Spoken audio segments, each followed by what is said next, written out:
ਦੋਸਤੋ ਕਿਹਾ ਜਾਂਦਾ ਹੈ ਰਾਜਨੀਤੀ ਹਰੇਕ ਦੇ ਵੱਸ ਦਾ ਰੋਗ ਨਹੀਂ ਜਾਂ ਹਰੇਕ ਦੇ ਫਿੱਟ ਨਹੀਂ ਆਉਂਦੀ ਹੈ। ਪਰ ਕਮਾਲ ਦੀ ਗੱਲ ਉਦੋਂ ਹੋ ਜਾਂਦੀ ਹੈ ਜਦੋਂ ਇਸ ਰਾਜਨੀਤੀ ਦੇ ਵਿੱਚ ਕੋਈ ਇਨਸਾਨ ਸਿਖਰ 'ਤੇ ਗਿਆ, ਇਸ ਰਾਜਨੀਤੀ ਨੂੰ ਅਲਵਿਦਾ ਕਹਿ ਦੇਵੇ ਜਾਂ ਇਸ ਰਾਜਨੀਤੀ ਤੋਂ ਅੱਕ ਜਾਵੇ। ਸੋ ਉਦੋਂ ਕਾਫੀ ਸਵਾਲ ਹੈ ਜਿਹੜੇ ਉਹ ਪੈਦਾ ਹੋ ਜਾਂਦੇ ਨੇ ਵੀ ਆਖਰ ਅਜਿਹਾ ਕੀ ਹੈ ਰਾਜਨੀਤੀ ਦੇ ਵਿੱਚ ਕਿ ਚੰਗੀਆਂ ਪਲਾਂਘਾਂ ਪੁੱਟਦੇ ਚੰਗੇ ਨਾਮਵਰ ਵਿਅਕਤੀ ਇਸ ਰਾਜਨੀਤੀ ਨੂੰ ਅਲਵਿਦਾ ਕਿਉਂ ਕਹਿ ਦਿੰਦੇ ਨੇ, ਇਹ ਤੋਂ ਪਾਸਾ ਕਿਉਂ ਵੱਟ ਲੈਂਦੇ ਨੇਗੇ। ਸੋ ਅੱਜ ਵੀ ਇੱਕ ਅਜਿਹੀ ਗੱਲ ਹੋਈ ਹੈ, ਕਿਉਂਕਿ ਸਾਡੇ ਇਲਾਕੇ ਦਾ ਹੀ ਨਹੀਂ ਕਹਿ ਸਕਦੇ ਅਸੀਂ, ਪੰਜਾਬ ਦੇ ਵਿੱਚ ਚਰਚਿਤ ਸਟੇਟ ਅਵਾਰਡੀ ਭੋਲਾ ਸਿੰਘ ਵਿਰਕ ਇੱਕ ਟਰਾਂਸਪੋਰਟਰ ਵੀ ਨੇ ਔਰ ਰਾਜਨੀਤੀ ਦੇ ਵਿੱਚ ਵੀ ਵੱਡਾ ਨਾਮ। ਉਹਨਾਂ ਨੇ ਅੱਜ ਅਚਾਨਕ ਐਲਾਨ ਕਰ ਦਿੱਤਾ ਕਿ ਉਹ ਜਿਹੜੀ ਰਵਾਇਤੀ ਰਾਜਨੀਤੀ ਹੈ ਉਹ ਤੋਂ ਪਾਸਾ ਵੱਟਣਗੇ, ਉਹਨੂੰ ਅਲਵਿਦਾ ਕਹਿਤਾ। ਉਹਨਾਂ ਨੇ ਸਮਾਜ ਸੇਵਾ ਵਾਲੇ ਖੇਤਰ ਦੇ ਵਿੱਚ ਰਹਿਣ ਦਾ ਫੈਸਲਾ ਲਿਆ। ਸਾਡੇ ਨਾਲ ਨੇ ਭੋਲਾ ਸਿੰਘ ਵਿਰਕ, ਉਹਨਾਂ ਨੂੰ ਪੁੱਛਦੇ ਹਾਂ ਵੀ ਆਖਰ ਕੀ ਹੋਇਆ, ਕੀ ਕਾਰਨ ਹੈ ਉਹਨਾਂ ਨੂੰ ਇਹ ਅਜਿਹਾ ਡਿਸੀਜਨ ਉਹਨਾਂ ਨੇ ਕਿਉਂ ਲਿਆ।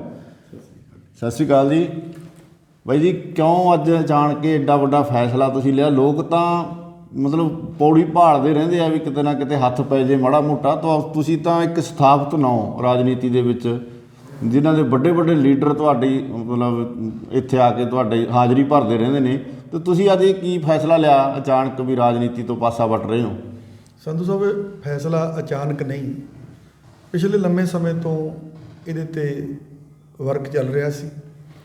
ਲੇਕਿਨ ਮਈ 2020 ਦੇ ਵਿੱਚ ਵੀ ਇਹ ਸੋਚਿਆ ਸੀ ਕਿ ਇੱਕ ਬਹੁਤ ਵੱਡਾ ਇਕੱਠ ਕਰਕੇ ਇੱਕ ਇੱਦਾਂ ਦਾ ਸੁਨੇਹਾ ਦਿੱਤਾ ਜਾਵੇ, ਲੇਕਿਨ ਕੋਵਿਡ-19 ਕਰਕੇ ਉਹ ਜਿਹੜਾ ਪੋਸਟਪੋਨ ਹੁੰਦਾ ਰਿਹਾ। ਲੇਕਿਨ ਹੁਣ ਵੀ ਸੋਚਿਆ ਸੀ ਕਿ ਸ਼ਾਇਦ ਮਤਲਬ 31 ਦਸੰਬਰ ਤੱਕ ਇਹ ਜਿਹੜਾ ਹਾਲਾਤ ਨੇ ਨੋਰਮਲ ਹੋ ਜਾਣ, ਪਰੰਤੂ ਹਲੇ ਉਹ ਇਜਾਜ਼ਤ ਨਹੀਂ ਦਿੰਦੀ, ਉਹੀ ਬਿਮਾਰੀ ਹੈ ਜਿਹੜੀ। ਸੋ ਇਸ ਲਈ ਸੋਚਿਆ ਵੀ ਉਹ ਇਕੱਠ ਹਾਲੇ ਠਹਿਰ ਕੇ ਕਰਾਂਗੇ। ਲੇਕਿਨ ਇੱਕ ਵਾਰੀ ਘੱਟੋ ਘੱਟ ਇਹ ਜ਼ਰੂਰ ਸਪਸ਼ਟ ਕਰ ਦਈਏ ਕਿ ਮੈਂ ਕਿਸੇ ਰਾਜਨੀਤਿਕ ਪਾਰਟੀ ਦਾ ਹਿੱਸਾ ਨਹੀਂ। ਮੈਂ ਰਾਜਨੀਤਿਕ ਹਾਂ, ਪਰੰਤੂ ਮੈਂ ਕਿਸੇ ਰਾਜਨੀਤਿਕ ਪਾਰਟੀ ਦਾ ਹਿੱਸਾ ਨਹੀਂ। ਜੀ, ਕੀ ਕਾਰਨ ਲੱਗਿਆ ਤੁਸੀਂ ਮਤਲਬ ਜਦੋਂ ਤੋਂ ਸ਼ੁਰੂ ਕੀਤਾ ਉਸ ਤੋਂ ਬਾਅਦ ਤੁਸੀਂ ਪੰਜਾਬ ਦੇ ਵੱਡੇ ਲੀਡਰਾਂ ਨਾਲ ਕੰਮ ਕੀਤਾ? ਮਸਲਨ ਜੇ ਅਸੀਂ ਗੱਲ ਕਰ ਸਕਦੇ ਹਾਂਗੇ, ਤੁਸੀਂ ਬਲਵੰਤ ਸਿੰਘ ਰਾਮੂਵਾਲੀਆ ਨਾਲ ਇਸ ਰਾਜਨੀਤੀ ਦੇ ਚਾਣਕੀਆ ਕਹੇ ਜਾਂਦੇ, ਮਤਲਬ ਹਰਕਿਸ਼ਨ ਸੁਰਜੀਤ ਦਾ ਵੀ ਸਾਥ ਮਾਣਿਆ ਤੁਸੀਂ। ਕਿਸ ਤਰ੍ਹਾਂ ਦੇਖਿਆ, ਤੁਹਾਨੂੰ ਕਿਸ ਤਰ੍ਹਾਂ ਦਾ ਲੱਗਿਆ ਵੀ ਰਾਜਨੀਤੀ ਕਿਹੋ ਜਿਹੀ ਰਾਜਨੀਤੀ ਹੈ ਜਿਹੜੀ, ਇਹਦਾ ਕੀ ਸਰੂਪ ਕੀ ਹੈ? ਦੇਖੋ, ਪਹਿਲੀ ਗੱਲ ਤਾਂ ਜਿਹੜੀ ਰਾਜਨੀਤੀ ਆ, ਮੈਂ ਇਹਦੇ ਬਾਰੇ ਸਮਝਣ ਦੀ ਕੋਸ਼ਿਸ਼ ਕੀਤੀ ਵੀ ਇਹਦਾ ਨਾਂ ਕੀ ਆ। ਰਾਜਨੀਤੀ ਤੋਂ ਭਾਵ ਹੈ ਗੁਪਤ ਨੀਤੀ। ਜਿੰਨੀ ਕਿਸੇ ਤੋਂ ਗੱਲ ਗੁਪਤ ਰੱਖ ਸਕਦੇ ਹੋ ਉਨਾ ਹੀ ਤੁਸੀਂ ਵੱਡੇ ਰਾਜਨੀਤਿਕ ਲੋਕ ਹੋ। ਲੇਕਿਨ ਪਹਿਲੀ ਗੱਲ ਤਾਂ ਮੈਨੂੰ ਉਹ ਗੱਲ ਗੁਪਤ ਰੱਖਣੀ ਨਹੀਂ ਆਉਂਦੀ, ਮੇਰੇ ਜਿਹੇ ਘਾਟ ਹੈ। ਜਦੋਂ ਗੱਲ ਗੁਪਤ ਨਹੀਂ ਰੱਖਣੀ ਆਉਂਦੀ ਤਾਂ ਮੈਂ ਗੁਪਤ ਨੀਤੀਵਾਨ ਨਹੀਂ, ਮੈਂ ਰਾਜਨੀਤੀਵਾਨ ਨਹੀਂ। ਸੋ ਇਸ ਲਈ ਫਿਰ ਰਹਿਣਾ ਉੱਥੇ ਲਾਇਕ ਉਹਦੇ ਹੈ ਨਹੀਂ, ਅਤੇ ਕੁਦਰਤੀ ਗੱਲ ਹੈ ਫਿਰ ਘੁੱਟਣ ਮਹਿਸੂਸ ਹੁੰਦੀ ਹੈ। ਅਤੇ ਮੈਂ ਇਹ ਸੋਚਿਆ ਵੀ ਨਹੀਂ, ਆਪਾਂ ਲੋਕਾਂ ਦੇ ਵਿੱਚ ਹੀ ਰਹੀਏ। ਸੋ ਇਸ ਲਈ ਜਿਹੜੀ ਸਰਗਰਮ ਰਾਜਨੀਤੀ ਆ ਉਹ ਮੈਂ ਜਿਹੜੀਆਂ ਉਹ ਪਾਰਟੀਆਂ ਨੇ ਉਹਨਾਂ ਤੋਂ ਸਾਰੀਆਂ ਤੋਂ ਅਲਵਿਦਾ ਆਖ ਕੇ ਮੈਂ ਆਮ ਲੋਕਾਂ ਦੇ ਵਿੱਚ ਵਿਚਰੂੰਗਾ। ਨਹੀਂ, ਕਿਹਾ ਤਾਂ ਇਹ ਵੀ ਜਾਂਦਾ ਨਾ ਵੀ ਇਹ ਰਾਜਨੀਤੀ ਕਿਹਾ ਜਾ ਵੀ ਸ਼ੇਰ ਦੀ ਸਵਾਰੀ ਹੈ, ਜਿੰਨਾ ਚਿਰ ਉੱਪਰ ਬੈਠੇ ਹੋ ਠੀਕ ਹੈ, ਨਹੀਂ ਫਿਰ ਤੁਹਾਡਾ ਜਿਵੇਂ ਤੁਸੀਂ ਹੁਣ ਰਾਜਨੀਤੀ ਖੇਤਰ ਦੇ ਵਿੱਚ ਵਿਚਰੇ ਹੋ, ਇਹਦੇ ਵਿੱਚ ਬੜਾ ਕੁਝ ਦੁਸ਼ਮਣ ਵੀ ਪੈਦਾ ਹੋ ਜਾਂਦੇ ਨੇ, ਮਿੱਤਰ ਵੀ ਪੈਦਾ ਹੁੰਦੇ ਨੇਗੇ, ਅਤੇ ਜਦੋਂ ਮਤਲਬ ਪਾਸੇ ਚਲਿਆ ਜਾਂਦਾ ਹੈ ਤਾਂ ਉਹਨੂੰ ਬਹੁਤ ਤਰ੍ਹਾਂ ਦੀਆਂ ਜਿਹੜੀਆਂ ਡਿਫੀਕਲਟੀਆਂ ਵੀ ਪੈਦਾ ਹੋਣਗੀਆਂ। ਦੇਖੋ, ਬਹੁਤ ਵਧੀਆ ਗੱਲ ਆ ਤੁਹਾਡੀ। ਇਹ ਉਹਨਾਂ ਰਵਾਇਤੀ ਲੀਡਰਾਂ 'ਤੇ ਹੀ ਲਾਗੂ ਹੁੰਦੀ ਆ। ਜਦੋਂ ਬੰਦਾ ਸ਼ੇਰ 'ਤੇ ਬੈਠਾ ਹੁੰਦਾ ਨਾ, ਫਿਰ ਉਹ ਬਲੂੰਗੜੇ ਸਹੇ ਖਰਗੋਸ਼ ਖਾਂਦਾ ਹੈ ਨਾ, ਆਪ ਤੋਂ ਮਾੜਿਆਂ ਨੂੰ ਮਾਰਦਾ। ਅਤੇ ਜਦੋਂ ਫਿਰ ਉੱਤਰ ਜਾਂਦਾ ਫਿਰ ਉਹ ਮਾੜੇ ਵੀ ਇਕੱਠੇ ਹੋ ਕੇ ਉਹਨੂੰ ਚਿੰਬੜਦੇ ਨੇ। ਅਤੇ ਮੈਂ ਜਦੋਂ ਖੁਦ ਇਹੋ ਜਿਹਾ ਕੁਛ ਕੀਤਾ ਹੀ ਨਹੀਂ, ਮੈਂ ਕੋਈ ਸਾਹਾ ਖਰਗੋਸ਼ ਆ ਜਿਹੜਾ ਨਾ ਮਿੱਧਿਆ ਨਾ ਮਾਰਿਆ, ਮੈਂ ਤਾਂ ਉਹ ਤੱਕ ਨਹੀਂ ਕਿਸੇ ਨੂੰ ਕਹੀ। ਅਤੇ ਮੈਂ ਤਾਂ ਹੁਣ ਜੇ ਸ਼ੇਰ ਦੀ ਸਵਾਰੀ ਤੋਂ ਉੱਤਰ ਵੀ ਗਿਆ ਤਾਂ ਮੈਨੂੰ ਤਾਂ ਅੱਗੇ ਨਾਲੋਂ ਵੱਧ ਸਕੂਨ ਮਿਲੂਗਾ। ਮੈਂ ਤਾਂ ਉਸ ਖੁਦ ਸ਼ੇਰ 'ਤੇ ਬੈਠਾ ਸ਼ੇਰ ਤੋਂ ਡਰੀ ਜਾਂਦਾ ਸੀ ਜੀ। ਹਾਂਜੀ, ਅਤੇ ਮੈਂ ਕਿਸੇ ਨੂੰ ਹੋਰ ਕੀ ਕਹਿਣਾ ਸੀ। ਅੱਗੇ ਦਾ ਫਿਰ ਕੀ ਫਿਊਚਰ ਪਲਾਨ ਕੀ ਕਰਿਆ ਜੀ? ਅੱਗੇ ਦਾ ਫਿਊਚਰ ਪਲਾਨ ਹੈ ਸਰ ਵੀ ਸੁਨੇਹਾ ਦੇਵਾਂਗੇ ਇਕੱਠੇ ਹੋ ਕੇ ਵੀ ਸਾਨੂੰ ਵਧੀਆ ਲੋਕਾਂ ਦੀ ਚੋਣ ਕਰਨੀ ਚਾਹੀਦੀ ਹੈ, ਕਿਉਂਕਿ ਜਿਹੜੀ ਇਹ ਚੋਣ ਹੈ ਕਿ ਆਮ ਚੋਣ ਨਹੀਂ, ਅਸੀਂ ਇੱਕ ਸ਼ਕਤੀ ਦੇ ਰਹੇ ਹਾਂ ਪੂਰੀ ਸੁਸਾਇਟੀ ਦੀ, ਸਮਾਜ ਦੀ, ਸੂਬੇ ਦੀ, ਦੇਸ਼ ਦੀ। ਜਿਹਨੂੰ ਅਸੀਂ ਜਦੋਂ ਚੁਣਦੇ ਹਾਂ ਤਾਂ ਉਹ ਦੇਸ਼ ਦੀ ਉਹਨਾਂ ਨੂੰ ਸ਼ਕਤੀ ਦਿੱਤੀ ਜਾਂਦੀ ਹੈ। ਲੇਕਿਨ ਜਦੋਂ ਅਸੀਂ ਮਾੜੇ ਬੰਦੇ ਨੂੰ ਸ਼ਕਤੀ ਦੇਵਾਂਗੇ ਤਾਂ ਫਿਰ ਉਹ ਆਪਦੀਆਂ ਸ਼ਕਤੀਆਂ ਦਾ ਪ੍ਰਯੋਗ ਉਹਦੇ ਅਕੋਰਡਿੰਗ ਹੀ ਕਰੇਗਾ ਜਿਹੋ ਜਿਹਾ ਉਹਦਾ ਦਿਲ ਦਿਮਾਗ ਹੈ। ਸੋ ਅਸੀਂ ਕਹਾਂਗੇ ਵੀ ਭਾਈ ਚੋਣ ਕਰਨ ਤੋਂ ਪਹਿਲਾਂ ਤੁਸੀਂ ਉਸ ਵਿਅਕਤੀਗਤ ਨੂੰ ਥੋੜ੍ਹਾ ਜਿਹਾ ਲੰਮੇ ਸਮੇਂ ਤੋਂ ਉਹਦਾ ਪਿਛਲਾ ਪਿਛੋਕੜ ਦੇਖ ਕੇ, ਉਹਦਾ ਆਚਰਣ ਦੇਖ ਕੇ ਆਪਾਂ ਵੋਟ ਪਾਈਏ। ਉਹ ਚਾਹੇ ਕਿਸੇ ਵੀ ਜਾਤ ਦਾ, ਚਾਹੇ ਧਰਮ ਦਾ, ਚਾਹੇ ਉਹ ਕਿਸੇ ਵੀ ਰਾਜਨੀਤਿਕ ਪਾਰਟੀ ਨੂੰ ਬਿਲੋਂਗ ਕਰਦਾ, ਉਹ ਇਨਸਾਨ ਨੇਕ ਹੋਣਾ ਚਾਹੀਦਾ। ਅਸੀਂ ਕਹਾਂਗੇ ਉਹ ਇਸ ਤਰ੍ਹਾਂ ਦਾ ਸੁਨੇਹਾ ਮੈਂ ਲੈ ਕੇ ਜਾਣਾ ਚਾਹੁੰਦਾ। ਇਸ ਗੱਲ ਤੇ ਪੂਰਾ ਜ਼ੋਰ ਲਾਵਾਂਗੇ ਅਸੀਂ। ਇਹ ਜਿਹੜਾ ਪਲੇਟਫਾਰਮ ਹੈ ਇਸ ਤਰ੍ਹਾਂ ਦਾ ਤੁਸੀਂ ਬਣਾਉਣ ਲੱਗੇ ਹੋ ਹੁਣ, ਇਹ ਬਰਨਾਲੇ ਜ਼ਿਲ੍ਹੇ ਤੱਕ ਸੀਮਿਤ ਹੋਊ ਜਾਂ ਇਹਦਾ ਦਾਇਰਾ ਵਿਸ਼ਾਲ ਹੋਊਗਾ?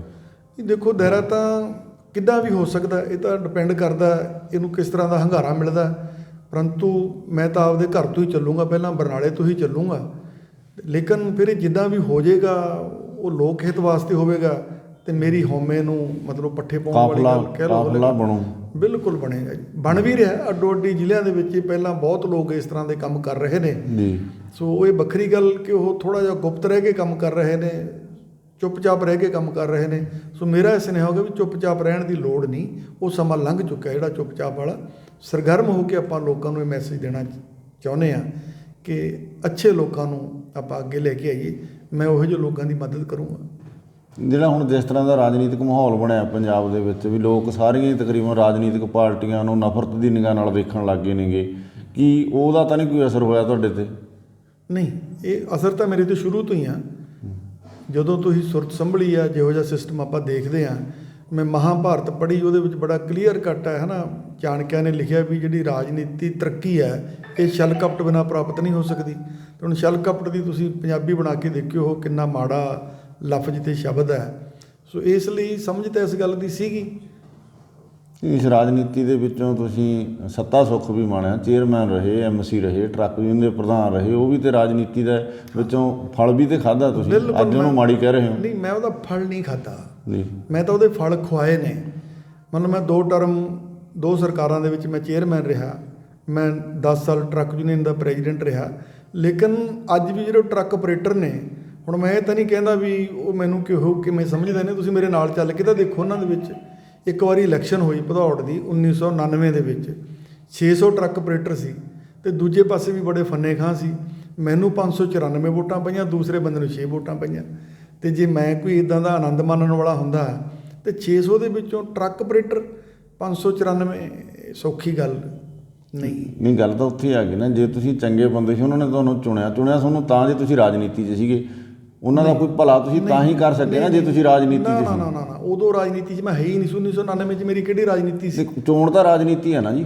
ਨਹੀਂ ਸਰ, ਮਤਲਬ ਇਹ ਤਾਂ ਮਤਲਬ ਨਹੀਂ ਹੈ ਕਿਸੇ ਪਾਰਟੀ 'ਚ ਰਹਿਣਾ ਕੋਈ ਰਾਜਨੀਤੀ ਨਹੀਂ। ਜਦੋਂ ਤੁਸੀਂ ਚੋਣ ਲੜ ਲਈ ਤਾਂ ਰਾਜਨੀਤੀ 'ਚ ਆ ਹੀ ਗਏ ਨਾ। ਵੈਰੀ ਗੁੱਡ, ਤੁਹਾਡਾ ਇਹ ਵੀ ਮੈਂ ਤੁਹਾਡੇ ਨਾਲ ਸਹਿਮਤ ਹਾਂ। ਪਰੰਤੂ ਫਿਰ ਉਹ ਗੁਨਾਹ ਵੀ ਕੋਈ ਨਹੀਂ ਜੀ, ਪਰੰਤੂ ਉਸ ਤਰ੍ਹਾਂ ਦਾ ਗੁਨਾਹ ਵੀ ਕੋਈ ਨਹੀਂ। ਹੁਣ ਮੰਨ ਲਓ ਜੇ ਇਹ ਇਕੱਲੀ ਛੋਟੀ ਗੱਲ ਹੀ ਕਰੋ, ਟਰੱਕ ਯੂਨੀਅਨ ਭਦੌੜ ਮੈਂ ਬਣਾਈ ਮੇਰੇ ਪ੍ਰਧਾਨ ਹੁੰਦੇ ਹੋਏ, ਅਤੇ ਉਹ ਪੰਜਾਬ ਹੀ ਨਹੀਂ, ਮੈਂ ਕਹਿ ਸਕਦਾ ਵੀ ਹਿੰਦੁਸਤਾਨ ਦੇ ਵਿੱਚ ਨੰਬਰ 1 ਦੀ ਯੂਨੀਅਨ ਆ। ਉਹਨਾਂ ਵੇਲਿਆਂ ਦੇ ਵਿੱਚ ਉੱਤੇ 2.5 ਕਰੋੜ ਰੁਪਇਆ ਲੱਗਿਆ।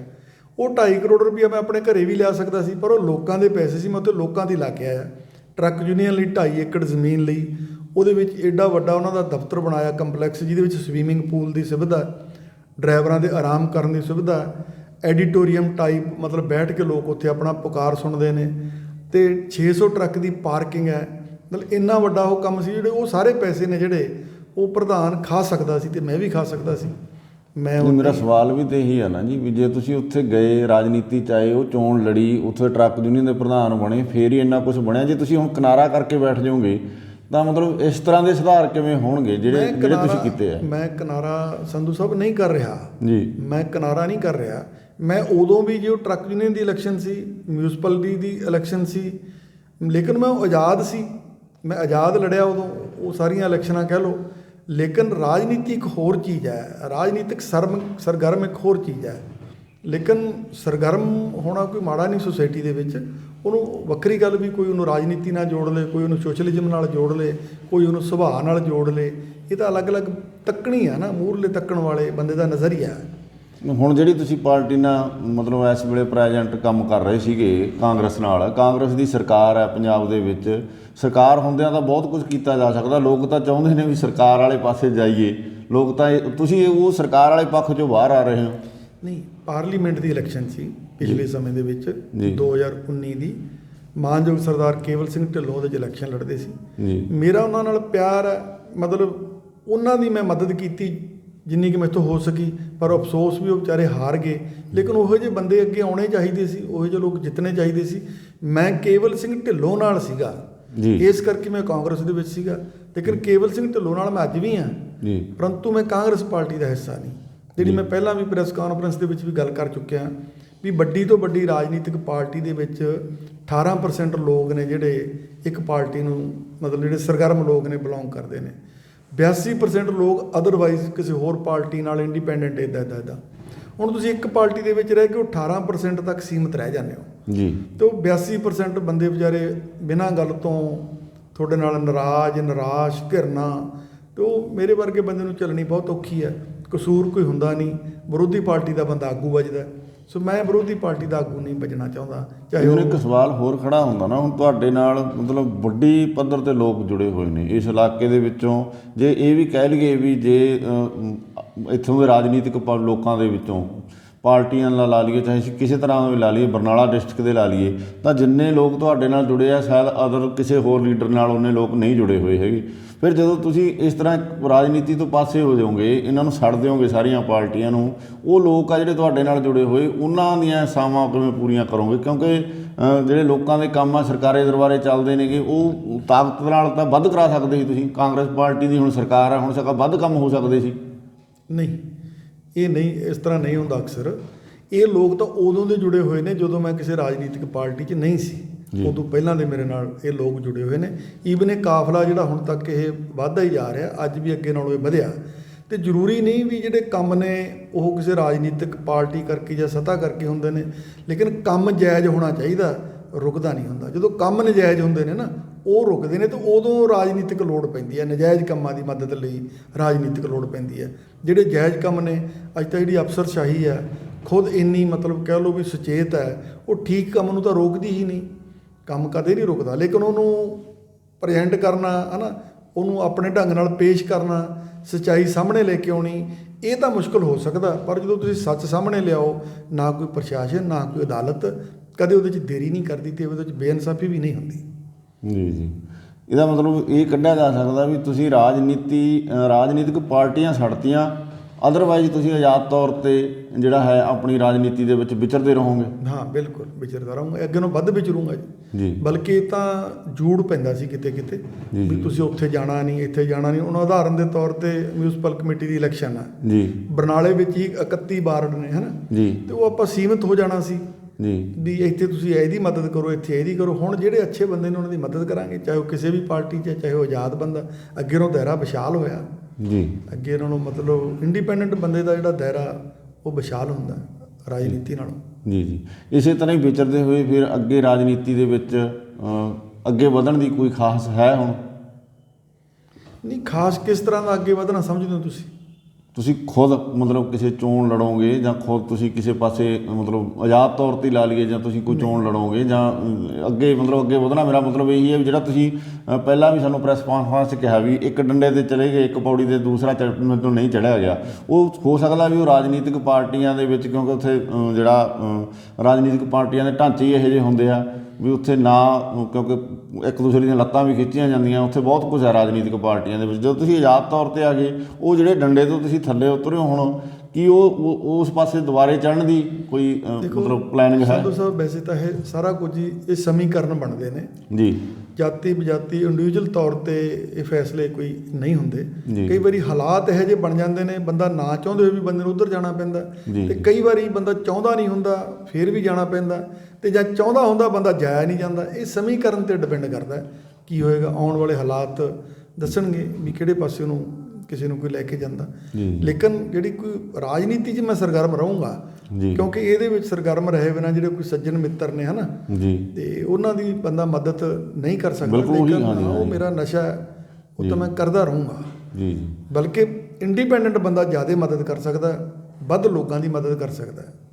ਇਹਨਾਂ ਫਿਰ ਰਾਜਨੀਤਿਕ ਪਾਰਟੀਆਂ ਨੂੰ ਸੁਨੇਹਾ ਦੇਣ ਦੇ ਲਈ ਵੀ ਕੋਈ ਤੁਸੀਂ ਆਪਣੇ ਤੌਰ 'ਤੇ ਕੋਈ ਇਕੱਠ ਜਾਂ ਆਪਣੀ ਹੋਂਦ ਆ ਜਿਹੜੀ, ਕਿਉਂਕਿ ਕਈ ਵਾਰ ਲੋਕਾਂ ਨੂੰ ਭਰਮ ਹੁੰਦਾ ਵੀ ਇਹ ਰਾਜਨੀਤਿਕ ਪਾਰਟੀ 'ਚ ਸੀ, ਅਦਰਵਾਈਜ਼ ਉਦੋਂ ਇਹਨਾਂ ਦੀ ਤਾਕਤ ਸੀਗੀ, ਜਿਹੜੇ ਤੁਹਾਡੇ ਮਤਲਬ ਜੁੜੇ ਹੋਏ ਲੋਕ ਨੇ, ਕੋਈ ਇਕੱਠ ਕਰਕੇ ਆਪਣੀ ਹੋਂਦ ਆ ਜਿਹੜੀ ਤੁਹਾਡੀ, ਉਹਦਾ ਪ੍ਰਗਟਾਵਾ ਕਰਨ ਦਾ ਅੱਗੇ ਕੋਈ ਪਲਾਨ ਰੱਖਿਆ?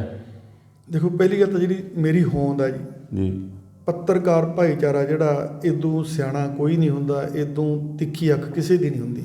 ਇਹ ਤੁਸੀਂ ਖੁਦ ਬਾਰ-ਬਾਰ ਕਹਿੰਦੇ ਰਹਿੰਦੇ ਹੋ ਵੀ ਭੋਲਾ ਸਿੰਘ ਵਿਰਕ ਜਿਹੜੀ ਮਰਜ਼ੀ ਪਾਰਟੀ 'ਚ ਚਲਾ ਜਾਵੇ, ਜਦੋਂ ਮਰਜ਼ੀ ਪਾਰਟੀ ਛੱਡ ਦੇਵੇ, ਇਹਦਾ ਜਿਹੜਾ ਸਰਕਲ ਆ ਘਟਦਾ ਨਹੀਂ ਜੀ। ਸੋ ਦੂਜੀ ਗੱਲ ਜਿਹੜੀ ਹੋਂਦ ਬਚਾਉਣ ਵਾਲੀ ਗੱਲ, ਹੋਂਦ ਜਦੋਂ ਮਰੀ ਹੋਈ ਨਹੀਂ ਤੇ ਹੋਂਦ ਨੂੰ ਜਗਾਉਣਾ ਕਾਹਦੇ ਲਈ ਆ? ਪਹਿਲਾਂ ਹੀ ਹੋਂਦ ਆ ਜਿਹੜੀ ਜਾਗਦੀ ਆ, ਉਹ ਜਦੋਂ ਲੋਕ ਨਾਲ ਨੇ, ਉਹ ਹੋਂਦ ਦਾ ਹਿੱਸਾ ਨੇ, ਹੋਂਦ ਦੇ ਉਹ ਪਹਿਲੂ ਨੇ। ਤੇ ਕਦੇ ਵੀ ਮੈਂ ਉਹੋ ਜਿਹਾ ਤਾਂ ਕੋਈ ਕੰਮ ਹੀ ਨਹੀਂ ਕੀਤਾ ਜਿਹਦੇ ਨਾਲ ਲੋਕ ਮੇਰੇ ਤੋਂ ਪਿੱਛੇ ਹਟ ਜਾਣ ਜੀ, ਹੈ ਨਾ। ਰਾਜਨੀਤਿਕ ਲੀਡਰ ਮੇਰੇ ਨਾਲੋਂ ਪਿੱਛੇ ਹਟ ਸਕਦੇ ਨੇ, ਮੈਂ ਰਾਜਨੀਤਿਕ ਲੋਕਾਂ ਨਾਲੋਂ ਪਿੱਛੇ ਹਟ ਸਕਦਾ, ਪਰੰਤੂ ਇਹ ਨਹੀਂ ਵੀ ਮੈਂ ਲੋਕਾਂ ਨਾਲੋਂ ਪਿੱਛੇ ਹਟ ਜਾਂ ਲੋਕ ਮੇਰੇ ਨਾਲੋਂ ਪਿੱਛੇ ਹਟ ਜਾਣ। ਨਹੀਂ, ਮੇਰਾ ਭਾਵ ਇਹੀ ਕਹਿਣ ਦਾ ਵੀ ਜਿਹੜੇ ਰਾਜਨੀਤਿਕ ਤੁਸੀਂ ਪਾਰਟੀਆਂ ਛੱਡ ਕੇ ਪਾਸੇ ਹੋ ਗਏ ਹੋ, ਅੱਜ ਉਹਨਾਂ ਨੂੰ ਸਾਰਿਆਂ ਨੂੰ ਤੁਸੀਂ ਕਹਿਤਾ, ਅਲਵਿਦਾ ਕਹਿਤਾ, ਇੱਕ ਤਰ੍ਹਾਂ ਨਾਲ ਜਿਹੜੀ ਰਵਾਇਤੀ ਲੀਡਰਸ਼ਿਪ ਹੈ ਉਹਨੂੰ ਸਾਰੀ ਨਾਲੋਂ ਤੁਸੀਂ ਆਪਣਾ ਨਾਤਾ ਤੋੜ ਲਿਆਗਾ। ਤੇ ਇਹਦੇ ਵਿੱਚ ਇਹਦੇ ਲਈ ਮੈਂ ਤੁਹਾਨੂੰ ਕਹਿ ਰਿਹਾ ਵੀ ਕੋਈ ਅੱਗੇ ਇਕੱਠ ਕਰਨ ਦਾ ਜਾਂ ਕੋਈ ਇਸ ਤਰ੍ਹਾਂ ਦਾ ਕੋਈ ਪ੍ਰੋਗਰਾਮ ਰੱਖਿਆ? ਬਿਲਕੁਲ, ਦੇਖੋ ਉਹ ਤਾਂ ਮੇਰੇ ਸੁਭਾਅ ਦਾ ਹਿੱਸਾ ਹੈ ਜੀ। ਉਹ ਜਦੋਂ ਵੀ ਆ ਹਾਲਾਤ ਠੀਕ ਹੋਣਗੇ, ਜੀ, ਇੱਕ ਬਹੁਤ ਵੱਡਾ ਅਸੀਂ ਵਿਸ਼ਾਲ ਇਕੱਠ ਕਰਾਂਗੇ ਜੀ। ਅਸੀਂ ਉਹਦੇ 'ਚ ਤੁਹਾਡੀ ਮਦਦ ਵੀ ਮੰਗਾਂਗੇ, ਸਾਡੀ ਮਦਦ ਤੁਸੀਂ ਕਰਿਓ ਵੀ ਜੀ, ਜੀ। ਲੇਕਿਨ ਬਹੁਤ ਵੱਡਾ ਇਕੱਠ ਕਰਾਂਗੇ ਤੇ ਉਦੋਂ ਕੋਈ ਨਾ ਕੋਈ ਸੁਨੇਹਾ ਵੀ ਦੇਵਾਂਗੇ ਕੀ ਕਹਿਣਾ ਚਾਹੁੰਦੇ ਹਾਂ ਅਸੀਂ, ਵੀ ਕਿਹੋ ਜਿਹੇ ਲੋਕਾਂ ਨੂੰ ਅੱਗੇ ਲਿਆਉਣਾ ਚਾਹੀਦਾ, ਕਿਹੋ ਜਿਹੇ ਲੋਕਾਂ ਨੂੰ ਪਿੱਛੇ ਕਰਨਾ ਚਾਹੀਦਾ, ਉਹੋ ਜਿਹਾ ਮੈਸੇਜ ਦੇਣ ਦੀ ਅਸੀਂ ਕੋਸ਼ਿਸ਼ ਕਰਾਂਗੇ। ਅਖੀਰ ਜਿਹੜੀ ਮੈਂ ਪਹਿਲਾਂ ਵੀ ਕਹੀ ਵੀ ਜਿਹੜੇ ਨੇਕ ਇਨਸਾਨ ਨੇ ਉਹਨਾਂ ਵਿੱਚ ਸਰਦਾਰ ਸੁਖਦੇਵ ਸਿੰਘ ਢੀਂਡਸਾ ਜੀ ਵੀ ਆਉਂਦੇ ਨੇ ਰਾਜਨੀਤੀ ਦੇ ਵਿੱਚ, ਸਰ ਕੇਵਲ ਸਿੰਘ ਢਿੱਲੋਂ ਵਰਗੇ ਵੀ ਇਮਾਨਦਾਰ ਲੋਕ ਨੇ, ਇਹ ਵੀ ਆਉਂਦੇ ਨੇ, ਸੰਤ ਬਲਵੀਰ ਸਿੰਘ ਕੁੰਨਸ ਸਾਡੇ ਏਰੀਏ ਦੇ ਹੈਗੇ ਨੇ, ਉਹ ਵੀ ਆਉਂਦੇ ਨੇ।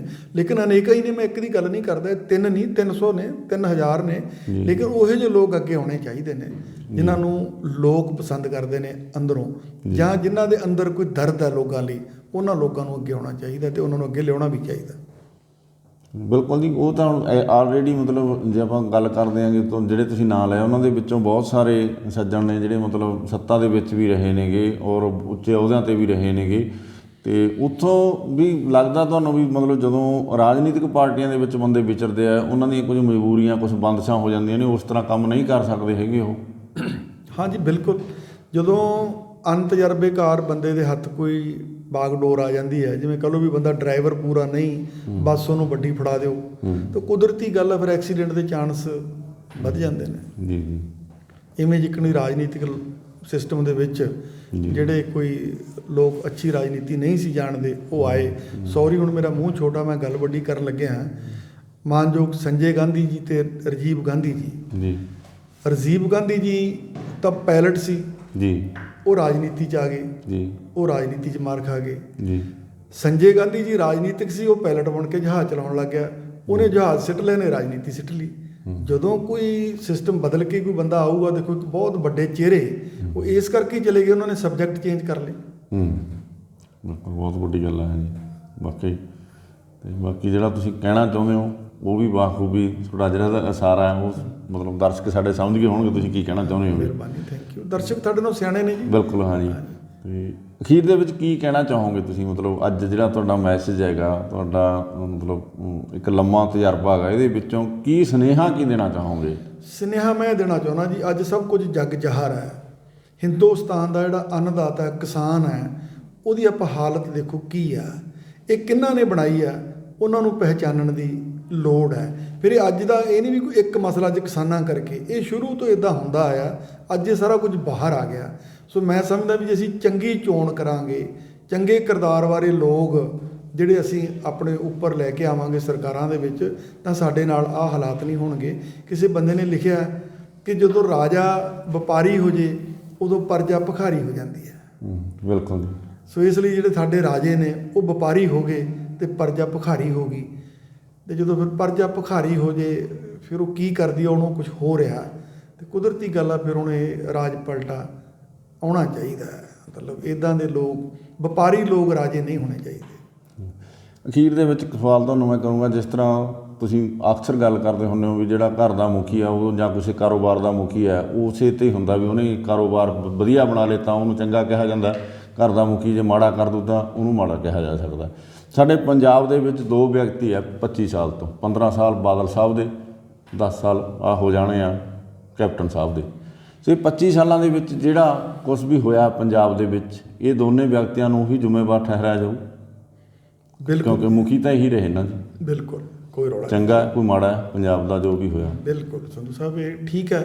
ਮਤਲਬ ਜਦੋਂ ਚੰਗਾ ਕੁਝ ਦੇਸੀ ਨਹੀਂ ਰਿਹਾ ਜੀ, ਬਿਜਲੀ ਦੇ ਭਾਅ ਜੀ ਕੀ ਹੋ ਗਏ, ਜਿਣਸਾਂ ਦੇ ਭਾਅ ਉੱਥੇ ਹੀ ਖੜੇ ਨੇ ਜੀ, ਮਹਿੰਗਾਈ ਕਿੱਧਰ ਨੂੰ ਜਾ ਰਹੀ ਆ, ਆਮ ਕਿਰਦਾਰ ਬੰਦੇ ਦਾ ਥੱਲੇ ਨੂੰ ਲਿਜਾਇਆ ਜਾ ਰਿਹਾ, ਇੰਟੈਂਸ਼ਨਲੀ ਪਾਲਿਸੀਆਂ ਦੇ ਤਹਿਤ ਇਹਨੂੰ ਦਬਾਇਆ ਜਾ ਰਿਹਾ। ਫਿਰ ਜ਼ਿੰਮੇਵਾਰ ਤਾਂ ਦੇਖੋ ਜਿਹੜਾ ਹੈੱਡ ਆ ਉਹਨੂੰ ਕਿਹਾ ਹੀ ਜਾਊਗਾ। ਸੋ ਤੁਹਾਡਾ ਬਹੁਤ ਬਹੁਤ ਧੰਨਵਾਦ ਜੀ। ਸੋ ਦਰਸ਼ਕੋ, ਇਹ ਸਰਦਾਰ ਭੋਲਾ ਸਿੰਘ ਵਿਰਕ ਜਿਨ੍ਹਾਂ ਨੇ ਬੜਾ ਦਿਲ ਦੀਆਂ ਗਹਿਰਾਈਆਂ ਦੇ ਵਿੱਚੋਂ ਜਿਹੜੀਆਂ ਗੱਲਾਂ ਨੇ ਉਹ ਸਾਡੇ ਨਾਲ ਸਾਂਝੀਆਂ ਕੀਤੀਆਂ ਨੇ, ਅਤੇ ਇਹਨਾਂ ਨੇ ਅੱਜ ਜਿਹੜੀ ਰਵਾਇਤੀ ਰਾਜਨੀਤੀ ਆ ਉਹ ਛੱਡੀ ਹੈ, ਰਾਜਨੀਤੀ ਨਹੀਂ ਛੱਡੀ ਹੈ। ਕਈ ਲੋਕਾਂ ਦਾ ਇਹ ਵੀ ਭੁਲੇਖਾ ਹੋ ਜਾਂਦਾ ਵੀ ਸ਼ਾਇਦ ਭੋਲਾ ਸਿੰਘ ਵਿਰਕ ਨੇ ਕੋਈ ਸੰਨਿਆਸ ਲੈ ਲਿਆ ਰਾਜਨੀਤੀ ਤੋਂ, ਉਹ ਨਹੀਂ ਹੈ। ਰਾਜਨੀਤੀ ਇਹਨਾਂ ਨੇ ਜਿਹੜੀ ਰਵਾਇਤੀ ਰਾਜਨੀਤੀ ਆ, ਰਵਾਇਤੀ ਲੀਡਰਸ਼ਿਪ ਆ, ਉਹਦੇ ਨਾਲੋਂ ਨਾਤਾ ਤੋੜ ਲਿਆ ਔਰ ਆਪਣੇ ਤੌਰ 'ਤੇ ਜਿਹੜੀ ਰਾਜਨੀਤੀ ਦੇ ਵਿੱਚ ਸਰਗਰਮ ਰਹਿਣਗੇ ਔਰ ਇਹ ਪੰਜਾਬ ਦੇ ਚੰਗੇ ਭਵਿੱਖ ਲਈ ਕਾਮਨਾ ਕਰਦੇ ਨੇ ਔਰ ਚੰਗੇ ਭਵਿੱਖ ਦੇ ਲਈ ਪਹਿਲਾਂ ਵੀ ਇਹਨਾਂ ਦਾ ਜਿਹੜਾ ਪਿਛੋਕੜ ਹੈ, ਜਦੋਂ ਅਸੀਂ ਬਾਚਦੇ ਆਂਗੇ ਤਾਂ ਉਹ ਦੇਖਦੇ ਹਾਂ ਵੀ ਇਹਨਾਂ ਨੇ ਸਮਾਜ ਦੇ ਭਲੇ ਲਈ ਬਹੁਤ ਸਾਰੇ ਕੰਮ ਕੀਤੇ। ਆਪਣੀ ਜ਼ਿੰਦਗੀ ਦੇ ਵਿੱਚ ਬਹੁਤ ਜ਼ਿਆਦਾ ਸਮਾਂ ਜਿਹੜਾ ਉਹ ਸਮਾਜ ਦੇ ਲਈ ਲਾਇਆ ਗਾ, ਅਤੇ ਆਉਣ ਵਾਲੇ ਸਮੇਂ ਦੇ ਵਿੱਚ ਵੀ ਅਸੀਂ ਵੀ ਕਾਮਨਾ ਕਰਦੇ ਹਾਂ ਕਿ ਕੋਈ ਚੰਗੀ ਰਾਜਨੀਤੀ ਹੈ ਜਿਹੜੀ ਪੰਜਾਬ ਦੇ ਵਿੱਚ ਉੱਭਰ ਕੇ ਆਵੇ ਔਰ ਸਰਦਾਰ ਭੋਲਾ ਸਿੰਘ ਵਿਰਕ ਵਰਗੇ ਲੋਕ ਉਸ ਰਾਜਨੀਤੀ ਦਾ ਹਿੱਸਾ ਬਣਨ। ਤੋ ਅੱਜ ਦੇ ਲਈ ਇੰਨਾ ਹੀ, ਫਿਰ ਮਿਲਾਂਗੇ ਕਿਸੇ ਹੋਰ ਸ਼ਖਸੀਅਤ ਨਾਲ, ਕਰਾਵਾਂਗੇ ਤੁਹਾਡੀ ਗੱਲਬਾਤ। ਧੰਨਵਾਦ।